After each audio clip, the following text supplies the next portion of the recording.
मैं सिंह दुर्जे, पूर्व अध्यक्ष तिब्बती यूथ कांग्रेस शिमला। आज हम सभी यहाँ पर एक श्रद्धांजलि प्रार्थना सभा के लिए एकत्रित हुए हैं। जैसे कि आप सभी को मालूम है, न्यूज़पेपर में आता रहा, टूटू कंपनी, फ्रंटियर फोर्स के हमारे तिब्बती नौजवानों ने अपना कीर्तिमान फिर एक बार स्थापित करते हुए लद्दाख के सबसे ऊंची चोटी, जिस पर कब्जा करने हेतु चीनी सैनिक उस चोटियों पर चढ़ने की कोशिश कर रहे थे, जिसका प्रतिरोध करते हुए टूटू कंपनी, फ्रंटियर फोर्स ने उन्हें पीछे धकेलते हुए और उस सबसे ऊंची चोटी ब्लैक टॉप पर फतेह हासिल की। और इस फतेह को हासिल करते हुए हमारे एक शहीद हुए हैं, हमारे नीमा तेंजिन जी, जो कि कमांडर, अपनी कंपनी के कमांडर थे। वो चीनियों से मुठभेड़ करते हुए शहीद हुए हैं और उन्हीं की आत्मा की शांति के हेतु आज हम सभी तिब्बती, चाहे वो विश्व में कहीं भी निवास करते हैं, एक श्रद्धांजलि सभा कर रहे हैं। इस श्रद्धांजलि सभा से हम उनकी आत्मा के शांति के लिए और चीन को सद्बुद्धि दे, विश्व में शांति हो, इसके लिए हम ये प्रार्थना कर रहे हैं। जैसा कि सर्वविदित है, चीन का इतिहास ही धोखे से बड़ा है। वह किसी भी नियम को, कायदे कानून को नहीं मानता, बार बार भारत की सीमाओं पर हमला करता है। पूर्व में जितनी भी संधियाँ हुई उसका उल्लंघन करता है, चाहे वो तिब्बत के साथ 23 मई 1951 की संधि हो, चाहे उसके बाद 1954 की पंचशील की समझौता हुआ हो भारत के साथ, जिसमें कहा गया हो कि एक दूसरे की सीमाओं का आदर करेंगे।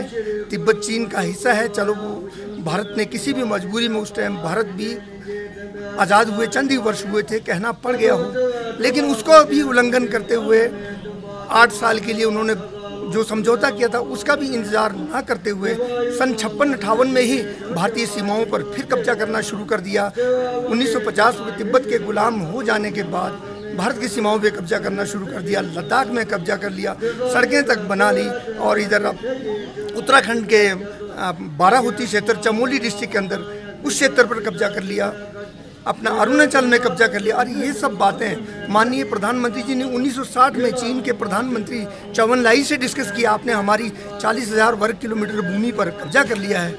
वैसे उसके बाद ये मान्यता पब्लिक के, जनता के बीच में धारणा बैठ गई थी कि तिब्बतियों को शरण देने से ही चीन नाराज हुआ है और उसका प्रतिरोध करते हुए 62 का युद्ध हुआ। और 62 के युद्ध के बाद भी भारतीय भूमि पर बहुत सी जगह अधिकार कर लिया, क्योंकि उस वक्त तिब्बत में कब्जा किए हुए सड़कों का जाल नहीं था। एक चीनी सैनिक को गाड़ी को आने के लिए 4-4 चीनी सैनिक के गाड़ी उस गाड़ी को खींचते थे, लेकिन अब तो चीनियों ने सड़कों का जाल बिछा लिया है। और आज विश्व में सबसे ज़्यादा जो बिजली उत्पादन कर रहा है वो किस लिए कर रहा है? हर 2 किलोमीटर पे तिब्बत में वो डैम बना रहा है। वह तिब्बत का विकास नहीं, विनाश कर रहा है। भारतीय अर्थव्यवस्था को चौपट कर दिया है। चौपट करने का मूल कारण तिब्बत की खनिज संपदा, यूरेनियम, कांसा, तांबा, लोहा और स्वर्ण, सबको उन्होंने लूट कर एक स्वच्छ व्यापार विश्व में ना करते हुए लागत मूल्य से कम में अपना सामान पूरे विश्व में भेज कर भारतीय बाजार और पूरे विश्व के बाजार पर उसने अधिकार कर लिया है। उसकी नीति ही बिल्कुल धोखे की नीति है। उससे वार्ता करने का कोई अर्थ नहीं। वार्ता भी क्यों की जाए? अरे वार्ता तो उससे की जाए जो बात को समझता हो, जो सुनता हो। चीन ने तो अपने सैनिकों को छोड़िए, अपने सैनिकों के साथ साथ आप देखिए उनका भी सम्मान नहीं करते जो शहीद हो गए हैं। और उसके बाद भी देखो अपने नौजवान जो चीनी युवक थे, नौजवान थे, युवा थे, जो प्रजातंत्र की मांग कर रहे थे, उनको उन्होंने टैंकों के तले गोलियों से भून दिया। तो अपनी जनता की नहीं सुनता तो भारत के क्यों सुनेगा? कितनी सीमाओं पर अधिकार कर लिया, वार्ता पर वार्ता हो रही है। सीमा तो तिब्बत की है। आज हम सब यही प्रार्थना करते हैं कि हम चीन को एक मुंह तोड़ जवाब दें, उसकी रीढ़ की हड्डी जो है उसकी अर्थव्यवस्था को हम चौपट करें, उससे संबंध विच्छेद करें, उसका सामान ना खरीदें, पूरी दुनिया के देशों को एकजुट ऐसा बनाएं और उनसे गठबंधन कर चीन को ऐसा मुंह तोड़ जवाब दें कि वो लड़ खड़ा जाए, वहाँ पर भी बेरोजगारी फैल जाए। और इस प्रकार भारत की सीमाओं पर पहले की तरह तिब्बत एक आज़ाद की राष्ट्र की तरह, जब कुल 70 सैनिक सीमाओं, भारत की सीमाओं की रक्षा करते थे और आज़ाद तिब्बत जो है भारत के लिए ढाल की बनकर चीन की ओर से रक्षा करता था, वो स्थिति आ जाए। और यही हमारी प्रार्थना है, विश्व में शांति हो। जय हिंद, जय तिब्बत, जय भारत।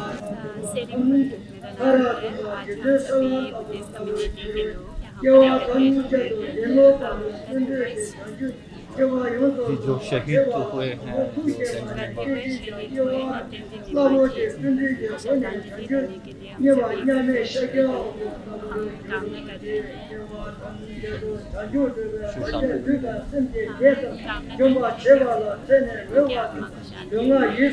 आज हमारा ये जो प्रेयर हो रहा है वो बहुत ही महत्वपूर्ण है।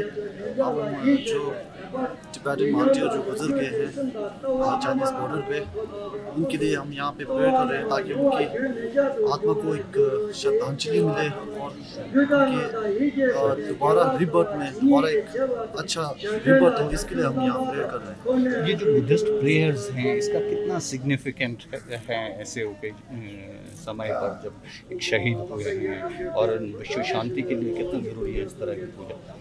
वैसे तो हम जब भी कोई गुजरता है तो हमारे लिए हर किसी के लिए बहुत ही इम्पोर्टेंट है। तो खासकर आज तो एक मार्टियर गुजर गए हैं तो और ज़्यादा इम्पोर्टेंट है, और ज़्यादा गैदर हुआ है, और ज़्यादा प्रेयर चल रहा है। और हम दुआ करते हैं कि उनका रिबर्थ जल्दी जल्दी हो और एक दोबारा एक वो फौजी बन के फिर दोबारा एक देश के लिए सेवा कर पाए। हम ये दुआ करते हैं।